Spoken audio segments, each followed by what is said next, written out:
이 시간 가슴에 손을 얹고 함께 고백하겠습니다. 하나님은 나를 사랑하십니다.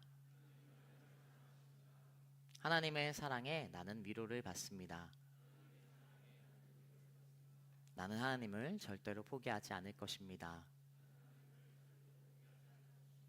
그런 한 주의 삶을 살아가는 여러분 되시길 축복합니다. 여러분의 형제 관계는 어떤가요? 저에게는 형이 있습니다. 좀 숨겨준 사람처럼 얘기하지만 단 한 번도 숨긴 적 없고, 저에겐 4살 터울의 형이 있어요. 그래서 어렸을 때부터 저와 형은 이렇게 4살 차이가 나기 때문에 제가 막 이렇게 뭐랄까요, 이렇게 다툰 적이 많이 없고, 굉장히 좀 넘기 힘든, 바라보기 힘든 형이었던 걸로 기억합니다. 그리고 초등학교를 같은 초등학교 다녀서 제가 1학년과 2학년 때 굉장히 좀 편안하게 다녔던 기억이 있어요.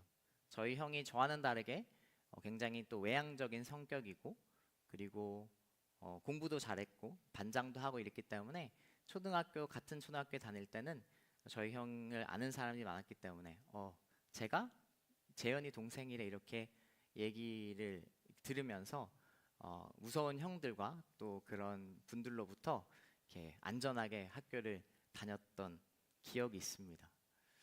굉장히 저와 많은 것이 다른 형이었기 때문에 때로는 그런 형의 모습이 부럽기도 했고, 또 이렇게 때로는 어떤 모습은 닮기 싫은 모습도 있었던 기억이 제 어릴 적 추억 가운데 있습니다.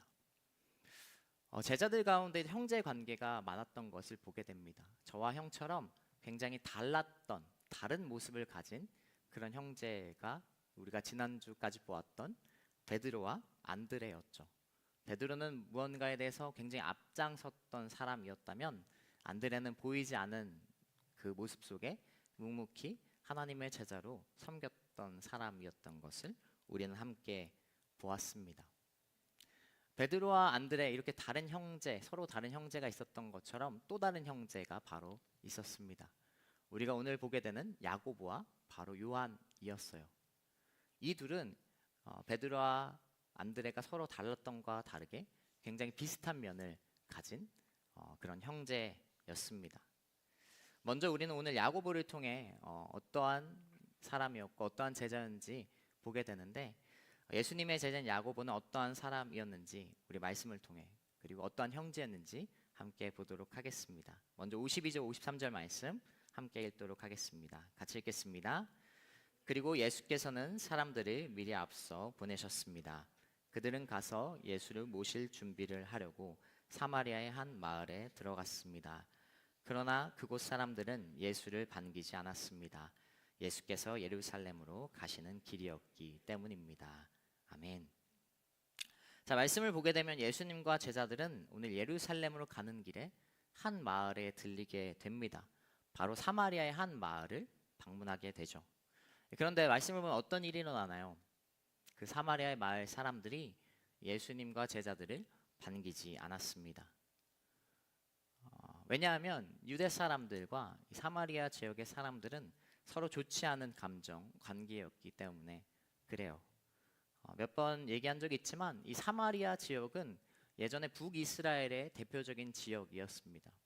북이스라엘이 아수르 나라의 강대국에 멸망하면서 아수르가 펼쳤던 정책, 이 혼혈 정책으로 인해서 이 사마리아의 사람들은 다른 혈통, 다른 민족과 이 혼혈로 이제 살아가는 민족이었어요. 이스라엘 내 영토였지만 유대 사람들은 이렇게 혼혈 민족이 된 자신의 유대 사람의 정체성을 잃어버린 사마리아 사람들을 부정하다라는 생각이 유대 사람들에게 있던 것이었죠. 사마리아 사람들도 마찬가지로 자신들을 향해 부정하다고 하는 유대 사람들을 좋아할 리 만무했습니다. 그래서 서로 미워하는 정도가 굉장히 깊은 정도였고, 어느 정도였는가 하면 때로는 순례자들이 이 갈릴리나 이 위의 지방에서 이 예루살렘으로 가기 위해서 이 사마리아 지역을 지날 때 핍박을 받는 정도가 아니라 살해당하는 경우도 굉장히 많았다라고 해요. 그래서 사실 예루살렘을 갈 때 사마리아 지역을 지나는 것은 일반적인 케이스는 아닙니다. 요한복음 4장에서도 이 물가에 떠온 여인을 예수님께서 이 사마리아 지역을 통과하면서 만나지만 사실 예루살렘을 갈 때는 대부분 돌아가는 것이 갈릴리에서 사마리아를 걸치지 않고 동쪽으로 요단강을 넘어서 돌아가는 것이 이스라엘 유대 사람들의 일반적인 문화였어요. 어쨌든 오늘은 예수님과 제자들은 사마리아 지역을 지나고 있습니다. 그래서 사실 반기지 않는 것이 당연한 사실 상황이었다라는 것이죠.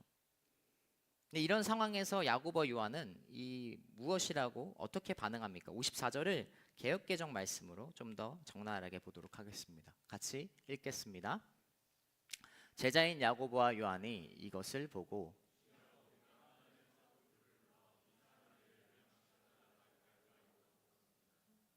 네, 개역개정 버전은 제가 읽도록 하겠습니다. 제자 야고보와 요한이 이를 보고 이르되 주여 우리가 불을 명하여 하늘로부터 내려 저들을 멸하라 하기를 원하시나이까 이렇게 얘기했던 것이 야고보와 요한이었죠.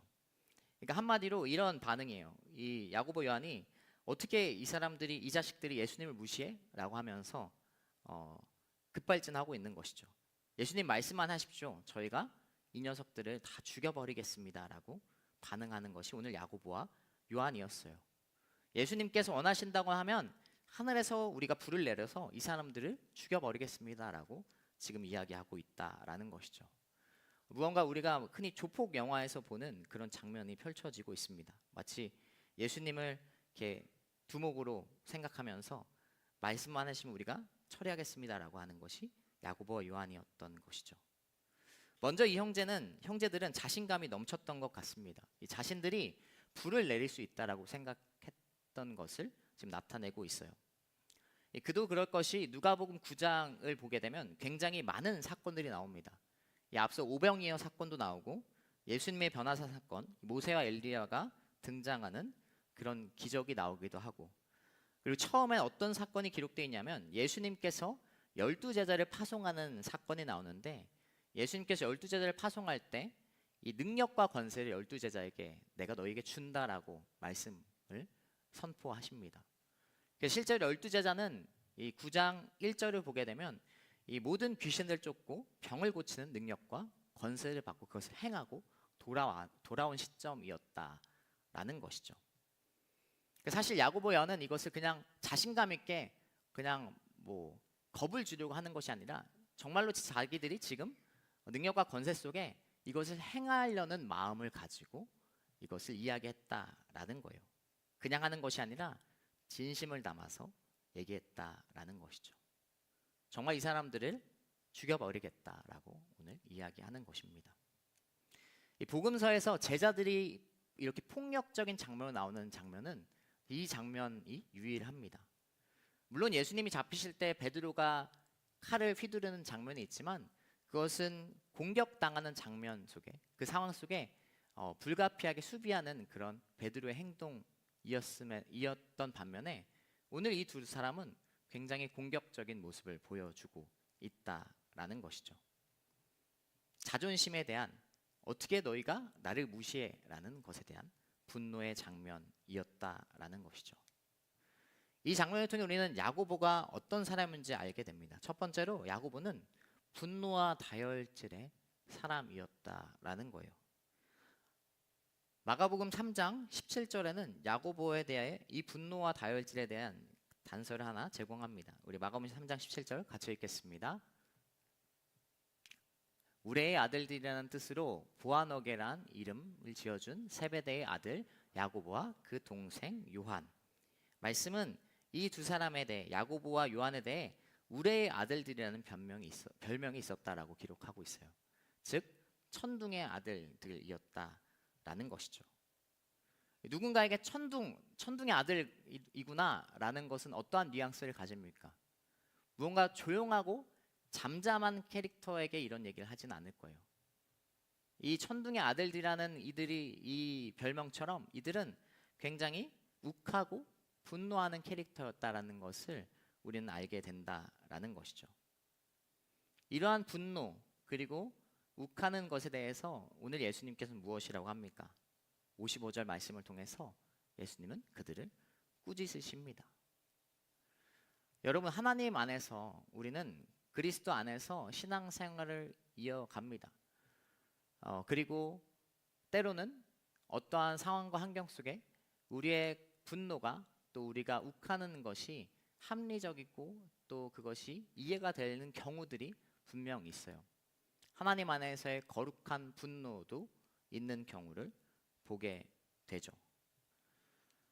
그러나 예수님께서는 그러한 오늘 예수님을 무시하는 그런 상황에서의 분노일지라도 어떠한 표현, 욱하는 것에 대해서 그리고 분노를 내비추는 것에 대해서 더 나아가서 이들이 얘기했던 것처럼 그 사람을 죽여버리겠다라고 이야기하는 것에 대해서 결코 합당하다고 이야기하지 않습니다. 분명하게 꾸짖으시고 계시다라는 것을 우린 보게 된다라는 것이죠. 우리는 당연 사람인지라 당연 욱할 때가 있고 분노할 때가 있습니다. 거룩한 분노가 아닐 때라도 마찬가지죠. 특별히 운전할 때 저도 굉장히 많은 이렇게 어려움, 마음에 분노할 때가 있고 여러 형제 자매들 여러분의 삶의 자리에서도 부당하게 우리가 대우를 받을 때 우린 분노하는 경우가 있다라는 것이죠. 그럼에도 예수님께서 그것을 표출하고 그것에 대해서 합당하다라고 이야기하지 않는 것을 우리는 기억해야 됩니다. 사실 이들이 불을 내린다라는 표현도 굉장히 거룩한 표현을 하나 가져온 거거든요. 이 열왕기하 1장을 보게 되면 엘리야가 하나님의 사람으로 이 아하시아라는 이 우상 숭배를 했던 왕의 부하들을 심판할 때 하늘에서 불을 내리는 장면이 나옵니다. 그 장면을 인용한 거예요. 9장에서 엘리야와 모세도 나오고, 그러니까 하나님의 능력 속에 우리가 엘리야도 보았는데 이 거룩한 분노를 가지고 우리가 불을 내린다라는 것은 굉장히 멋있는 장면일 수 있지만 우리가 거룩한 분노로 분노를 표출하는 것을 합리화하는 장면처럼 그것이 옳지 않은 것을 분명히 드러내고 있다라는 것입니다. 여러분의 삶에 많은 어려움과 욱할 때가 있고 분노할 때가 있지만 여러분 분노하지 않는, 분노를 표출하지 않는 여러분 되시길 축복합니다. 그 설사 거룩함을 가진 분노일지라도 그것에 대해서 우리는 지혜롭게 그것을 표출하는 것이 필요하다라는 것이죠. 우리 옆 사람이 이렇게 선포하겠습니다. 분노하지 말지어다. 아멘. 하나님의 기본적인 그런 움직임은, 고백은 분노하지 않는 것이라는 것을 기억하길 축복합니다. 분명 이렇게 생각해요. 쉽지 않죠. 그러나 그것이 사람인지라 할지라도 하나님께서는 본성에 따른 것일지라도 그것이 옳지 않다라고 합니다. 내 성향이 그럴지라도 결코 옳지 않다라고 하는 것을 기억하면서 한 주의 삶이 승리하는 여러분 되시길 축복합니다. 야고보가 어떤 제자인지 알 수 있는 말씀 두 번째 단서가 또 있습니다. 우리가 오늘 말씀 보면 읽지 않았지만 마가복음 10장 35절 37절까지 말씀도 함께 읽으면서 어떤 사람인지 보도록 하겠습니다. 같이 읽겠습니다. 그러자 세베대의 두 아들 야고보와 요한이 예수께 다가와 말했습니다. 선생님, 저희의 소원을 들어주시기 원합니다. 예수께서 물으셨습니다. 내가 너에게 무엇을 해주었으면 좋겠느냐? 그들이 대답했습니다. 주께서 영광의 자리에 앉으실 때 저희 중 하나는 오른편에 하나는 왼편에 앉게 해주십시오. 아멘. 너무나 유명한 사건이 또 하나 야고보와 요한의 모습을 통해서 꼭 같이 와요. 그렇게 비슷했다라는 형제죠. 공생의 사역 후반부에 이들이 예수님께 몰래 다가옵니다. 그리고 로비하고 있죠. 야고보와 요한이 예수님께서 영광의 자리에 앉으실 때 좌우 한편에 우리를 앉혀달라고 이야기하고 있습니다. 몰래라도 했으면 모르는데 이 사실을 다른 제자들이 다 알게 됩니다. 그리고 다른 제자들이 분노하는 말씀이 기록되어 있어요. 여러분, 야고보는 어떠한 사람이었습니까? 두 번째, 성공하고 싶은 야망의 사람이었다라는 거예요. 실제로 야고보와 요한은 지난주 우리가 봤듯이 베드로와 함께, 베드로, 야고보, 요한은 12제자 중에도 굉장히 핵심 멤버였어요. 어떤 특정한 상황 속에서 예수님께서 3명만 따로 데리고 가는 것을 보게 됩니다. 그런 핵심 멤버였지만 이 야고보 요한은 확실히 하고 싶었어요. 예수님을 통해 확실히 보장받고 싶었다라는 것이죠. 왜 그럴까요? 그들은 다른 제자도 물론 많은 것을 포기했지만 삶에서 더 많은 그런 집안과 재산과 여러 가지를 포기하고 따랐던 사람들이었어요. 이 두 사람은 세베대의 아들이었습니다. 이 세베대는 어떤 사람이었냐면 이들의 아버지는 굉장히 유력한 사람이었다라는 거예요. 아버지 세베대의 영향력이 어느 정도였는지는 마가복음 11장 20절과 요한복음 18장 15절 말씀을 통해서 알 수 있습니다. 함께 두 구절 같이 읽도록 하겠습니다. 같이 읽겠습니다. 곧 그들을 부르셨습니다. 그러자 그들도 아버지 세베대와 일꾼들을 배에 남겨두고 곧바로 예수를 따랐습니다. 요한복음 18장 15절 시몬 베드로와 또 다른 제자 한 사람이 예수를 따라갔습니다. 이 제자는 대제사장과 아는 사이였기 때문에 예수와 함께 대제사장 집의 마당 안으로 들어갔습니다. 아멘. 자, 첫 번째 이 야고보와 요한은 우리가 알다시피 어부였어요. 마가복음 1장 20절을 보게 되면 아버지 세베다 일꾼들을 배에 남겨두었다라는 말씀이 나옵니다. 그러니까 일꾼들이 많이 있었다라는 거예요. 베드로도 물론 자신의 배가 있던 소유하는 어부였지만 이 세베대의 아들 야고보와는 그 집안은 더 훨씬 그 기반이 좋은 갈릴리에서 굉장히 어부로서는 유명한 집안이었다라는 거예요. 일꾼들이 많이 있었고 그리고 아버지 세베대를 남겨두었다라는 의미는 어떤 것을 또 이야기하냐면 물론 아버지가 그 배에 같이 있었던 것이 마태복음 말씀을 보면 분명하지만 집안을 버려두었다라는 것을 이야기하기도 합니다. 그 세베대의 집안은 요한복음 18장 읽었던 우리 말씀을 보면 대제사장과 아는 사이였다라는 거예요. 당시 이스라엘 공동체에서 가장 위에 있던 사람, 지위가 가장 위에 있던 사람이 당연 알다시피 대제사장이었습니다. 요한이 이 또 다른 제자 한 사람, 지난번에 얘기했듯이 자기 이름을 밝히지 않는 굉장히 독특하면서 조금 이상한 그 표현은 요한을 얘기하는 거예요. 요한은 대제사장과 아는 사이였는데 그것은 세베대의 집안이 대제사장과 아는 사이였다라는 것을 나타내고 있습니다. 가장 높은 지위에 있던 대제사장과 친분이 있다는 것은 엄청난 파워를 가진 그런 가문이었어요.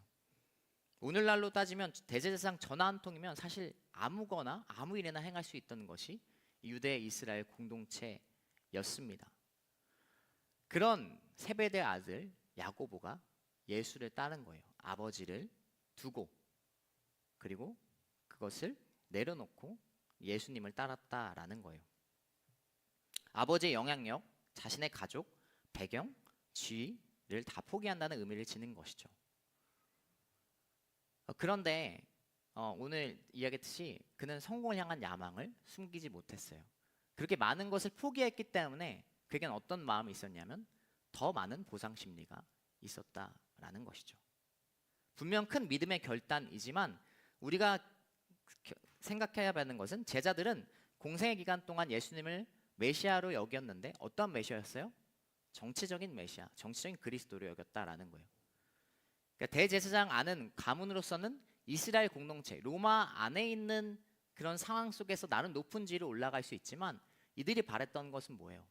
로마를 전복시키고 나서의 그 높은 위치를 더욱더 원했다라는 것을 우린 깨달을 수 있습니다. 단지 대제사장과 아는 사이에서 로마의 아래에서 그냥 위치가 아닌 더 큰 높은 성공의 야망의 자리를 드러냈던 것이 바로 야고보와 요한의 오늘 야망과 보상 심리였다라는 것이죠. 해방된 새로운 이스라엘에서 대제사장보다 어떻게 보면 더 높을 수 있는 자리를 원했던 것이 그들이었습니다. 예수님은 이들의 성공에 대한 야망에 대한 요구에 이렇게 그러나 다르게 대답하시죠. 마가복음 10장 38절 말씀 같이 읽도록 하겠습니다. 같이 읽겠습니다. 예수께서 그들에게 말씀하셨습니다. 너희가 지금 무엇을 구하고 있는지 알고 있느냐? 내가 마시는 잔을 너희가 마시며 내가 받는 세례를 너희가 받을 수 있겠느냐? 아멘. 자, 야고보와 요한은 좌우 성공의 자리, 야망의 자리를 구했는데 예수님은 어떻게 무엇이라고 대답하십니까? 너희가 내가 마시는 잔을 마실 수 있으며 받는 세례를 너희가 받을 수 있겠느냐라고 되물으세요. 한마디로 너희가 나처럼 고난을 받고 그리고 하나님 나라의 영생을 그것을 감당할 수 있겠니? 예수님은 성공에 대해서 재정의하고 계시죠. 세상에서 얘기하는 높은 자리가 성공이 아니라 어떻게 이 성공이라는 것에 대해서 말씀해주고 계세요? 그것은 예수님처럼 사는 것이 바로 너희가 지금 구하는 것, 그것이 성공이라고 이야기하고 있다라는 거예요. 나처럼 사는 것이 바로 너희가 구하는 그 좌우편의 영광, 성공이다. 그 성공은 세상의 기준이 아니라 바로 예수님을 닮은 채로 살아가는 것을 예수님께서는 말씀하고 계시다라는 거예요. 여러분, 여러분의 성공의 기준이 세상의 높은 자리가 아니라 예수님처럼 사는 것이 되기를 축복합니다. 그리스도인에게 성공은 세상의 높은 성공을 이야기하지 않아요. 그리스도인에게 성공은 예수님을 닮아가는 삶을 이야기하는 것입니다. 그것이 우리의 기준이 되어야 되고, 이 땅에서 예수님을 닮아 그리고 예수님 안에서 살아가는 것이 그리스도인의 진정한 성공이라는 것을 예수님께서는 이 제자들을 통해서 오늘 보여주고 계시다라는 것이죠. 물론 우리는 삶의 자리에서 성실해야 됩니다. 그렇다고 우리가 모든 것을 버려두고 마음대로 방관하며 살라는 것을 예수님께서 당연히 이야기하지 않으시죠. 예수님을 닮아서 각자 삶의 자리에서 성실하게 그리스도인으로서 빛과 소금의 역할을 감당하는 것을 우리에게 도전하고 있다라는 거예요. 실제적으로 그러나 삶에서 우리의 딜레마는 무엇입니까? 목사님, 성공도 하고 싶고 그리고 그리스도인으로 사는 것도 같이 가면 안 될까요? 라는 것이 우리의 근본적인 그런 딜레마가 있는 것을 보게 됩니다. 성공하려는 마음과 그리스도인으로서 거룩하고 정직하게 사는 것이 충돌할 때가 너무나 많은 것을 보게 되죠. 근데 이번 주에 제가 그 SNS를 하면서 그 한 글을 보게 되었어요. 이 진태현 형제님이 굉장히 잘 이야기해 준 글이 있어서 사진은 하나 가져왔습니다. 글씨가 작아서 잘 안 보일 수도 있는데 핵심은 이겁니다. 우리는 그리스도인으로서 먼저 정체성을 가지고 삶을 살아갈 때 많은 것이 해결이 된다라는 거예요. 물론 여전히 충돌하는 것이 있겠지만 그리스도인으로 사는 것과 성공하려는 것, 삶의 자리에서 살아가는 것, 그 사이에 우리는 분명히 선택을 먼저 해야 된다라는 것을 이야기하더라고요. 자신이 배우로 연예인으로 살아가는 것 이전에 그리스도인으로 살아가면서 배우로 살아가는 것을 분명히 이야기하는 것을 보게 되었습니다. 여러분의 삶의 자리에서 예수님처럼 사는 것은 어떤 것을 이야기합니까? 먼저 그리스도인으로 사는 것을 이야기한다라는 거예요. 여러분의 직업과 직장이 다양하죠. 그러나 그 직장과 직업 이전에 여러분이 그리스도인이라는 정체성을 확실히 하면서 그 정체성 가운데 예수님을 닮아 살아가며 또 삶의 자리에서 충실할 수 있는 여러분 되시길 축복합니다. 먼저 우리의 성공의 기준이 바뀌어야 되고 그리고 예수님처럼 사는 그리스도인으로서 정체성을 확실히 할 때 우리의 삶 가운데 많은 부분이 하나님 안에서 닮아가는 삶이 될 것임을 믿어 의심치 않은 여러분 되시길 축복합니다. 아멘. 아멘. 우리는 야고보의 부족한 두 가지 모습을 보았습니다. 그렇게 복음서에서는 야고보는 등장하는 복음서를 넘어서 야고보는 다른 한 부분에서만 등장해요. 그리고 바로 사도행전이죠. 마지막 야고보는 어떤 사람, 어떤 제자였는가? 마지막으로 사도행전 12장 1절부터 3절까지 말씀을 함께 읽도록 하겠습니다. 같이 읽겠습니다. 그 무렵 헤롯 왕이 교회를 핍박하고 헤롯은 먼저 요한의 형제 야고보를 칼로 죽였습니다. 이 일을 유대 사람들이 기뻐하는 것을 본 헤롯은 이어 베드로도 잡아들였습니다. 이때는 무교절 기간이었습니다. 아멘. 자, 야고보는 이제 그러한 성공과 야망 그리고 다혈질과 분노를 가진 사람으로 비춰졌지만 그리고 그 상황 속에 십자가를 경험하게 되죠. 예수님의 죽음은 그에게 실패를 가져다주는 결과였어요. 그리고 야고보는 우리가 보았듯이 돌아갈 곳이 있는 사람이었습니다. 예수님이 죽음에 그의 야망이 실패했으면 그의 집안으로 돌아가면 돼요. 다시 유력한 자신의 집안으로 돌아갈 수 있는 사람이었습니다. 그런데 그는 복음서에서 그렇게 돌아가지 않고 아무런 기록 없이 있다가 사도행전 12장에 한 군데서 등장합니다. 그것은 어떠한 기록입니까? 그가 하나님 안에서 예수님을 따르다 순교한 말씀이 기록되어 있습니다. 여기 나온 헤롯은 헤롯 아그리파 2세입니다. 야망이 있던 헤그리파 2세죠. 그는 유대 사람들의 지지를 얻고 싶어 했어요. 헤롯 가문은 정통 유대 가문이 아니었기 때문에 유대 사람들에게 무시받는 그런 분봉왕이었지만 존재였기 때문에 유대 사람이 좋아했던 행동, 바로 교회를 핍박하기 시작합니다. 먼저 잡아들인 사람이 누구입니까? 바로 야고보였어요. 먼저 잡아들인 이유는 야고보가 그만큼 초대교회에 행사하는 많은 역할이 있었다라는 것을 이야기합니다. 야고보는 돌아가지 않고 주님의 십자가를 보고 경험하고 그리고 부활하신 예수님을 보면서 자신의 성공과 야망 그리고 자신의 어떤 다혈질과 분노가 변화되는 사람이었습니다. 그는 사람을 죽이려는 사람, 불을 내려서 죽이려는 사람에서 자신이 죽는 사람으로 변화하는 사람이었던 것을 우리는 발견하게 된다라는 것이죠. 죽이려는 사람에서 죽는 사람으로 변화한 야고보가 바로 마지막 우리가 보게 되는 야고보의 모습이었어요. 물론 그 사이에 결정적인 사건, 우리가 했듯이 십자가의 사건이 있었습니다. 십자가의 사건과 부활 사건을 통해서 자신의 어떤 인간적인 성공의 가치와 그리고 자신의 성격, 성향이 주님 안에서 완전히 바뀌어버린 사건을 그가 경험하게 되는 것이죠. 사도행전 말씀에 나오지 않지만 교회 전승에 의하면 조금의 기록의 차이는 있지만 이 야고보가 마지막 감옥에서 헤롯에게 잡혀서 순교하기 직전에 그 모든 것을 고난을 감사함으로 받아들였다라는 기록이 나옵니다. 그리고 그 감사한 모습을 보면서 이 같이 있던 감옥의 관리가 자신의 이 핍박하는 실수, 잘못을 인정하고 그리고 자신의 잘못을 뉘우쳤다라는 그런 교회 전승이 있어요.